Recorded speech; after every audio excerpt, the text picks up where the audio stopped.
All right, we'll start with Michael Grady, Yes Network. Coach, what's your level of excitement and even curiosity as you get ready to start the second round series with Milwaukee? Really excited. This is fun. This is a great time of year. Walk to the arena in 90-degree heat, and it feels like playoff time. So, just excited that we're here. We're unfortunately Jeff's not playing, but otherwise healthy, and great challenge. And that's what you want, is a challenge and an opportunity. And so we're really excited that we're here and for some summer basketball. Of all the challenges that Milwaukee presents as your team gets set to take the court, what's the number one message that you want to give your guys as they get ready to play? I think it's the same thing we've preached all year. That, competitive spirit and connectivity. The one thing that we haven't faced yet, a little bit, but that we didn't face a ton of in the Boston series was really getting punched in the mouth. When things are really going poorly or we're having a difficult patch, how do we respond? So, just preaching that competitive spirit and that connectivity to be able to stick together and weather some storms. That's the hallmark, I think, of great teams, and that's something that I think we want to hang our hat on as we progress here. Brian Lewis, New York Post. Hey, Steve. Twofold. I'm wondering, one, in terms of DJ, do you have a pretty clear idea in your head what kind of role you want him to play, or is that going to be something where you kind of play it by ear based on game flow? And secondly, on your walk over here, did anybody give you anything particularly insightful in terms of advice on stopping Giannis? I hope they didn't give me COVID. I got caught by a lot of with my mask off being vaccinated, but there was some support in the community for sure, which was wonderful. So no advice on Giannis. As far as DJ, I think it's a see how it goes, feel the game out, where he can help us and how to put him in a position to succeed as best possible. So, so it's I think we have a clear understanding, if not a clear vision, of our approach there. Malika Andrews, ESPN. Steve, I think oftentimes we talk about defense as something that needs to tighten up over the course of the game. I'm wondering, especially after some of the starts you had in Boston, if it's been a point of emphasis on how, in your mind, you want to start this game defensively to set a tone. Well, we always want our guys to come out with an incredible spirit and competitive nature. I don't know. Like, it's one of those things that we've struggled with a lot this year, is having good starts. So, how do you overcome that? I don't know.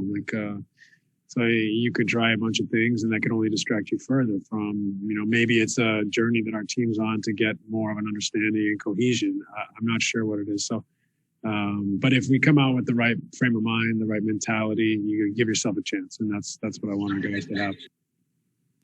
And then secondly, to have a guy like James Harden, who's thought of as this offensive powerhouse, to have him come in and be telling us, I'm assuming telling his teammates defensively, that's where we need to be, that's where our mind needs to be. What does that mean to you that's coming from him? Well, he's been a great leader for us. Been our most natural and vocal leader. He definitely cares and, it can be confrontational with his teammates, but in the right spirit and with the right heart. He wants to see the team do well and wants the group to grow. So he's been exceptional as far as his leadership, and that's an important part of our success, and we need that from him. Christian Winfield, New York Daily News. Hey, Coach.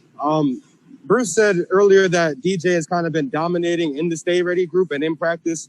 I'm wondering if you can kind of take us into the psychology of a player who has not been in the rotation for a long time and now is potentially going to be asked to play some important minutes in a playoff series. What have you seen from him that we haven't been able to see on the floor? And do you at all worry that not having played since, I'm not sure what the date is, maybe April 5th, is going to have some rust for him when he gets back on the floor?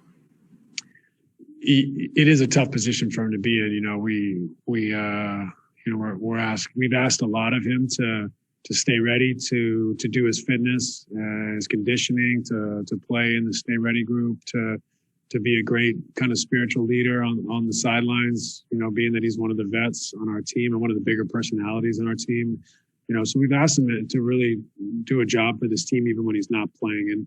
So that this is difficult to come back in the second round against a top team. Having said that, he's done everything we've asked. This series does not hinge on DJ. We don't want him to have any outsized expectations or pressure. Just go in, play his butt off, and have fun, and try to impact the game. And if he does, great. If he doesn't, no sweat. Like we understand the difficulty of the situation, and that's just the nature of kind of our season and our roster, and trying to plug some of those holes as we go along here. So, it's. This DJ's in a tough spot a little bit with all the parameters we've just mentioned, but I don't want him to feel any crazy outsized responsibility for the outcome of these games. I just want him to have fun, be a great teammate, play his butt off, and do what he can do to help the team. Leonardo Torres, El Comercio. Hi, Coach. It's Leonardo Torres from Peru. Hope you're well. Coach, what do you think the team needs to be more consistent or improve in order to beat the Bucks in Game 1? Well, they're an elite team, both sides of the ball. We have to play well, play at a high level. We have to have, like I said, that competitive spirit and connectivity. But the details of our game plan. Being able to stick with our game plan, being able to play together offensively and put them under pressure, in a collective way where we're, sharing the ball, making quick decisions, making it very difficult to defend. So, so many things that you try to take care of in order to play the game at a high level and to have an effective performance. But, I think it starts with your approach and your connectivity and that competitive spirit. Thanks, Coach. Appreciate it. All right. Thanks, everybody.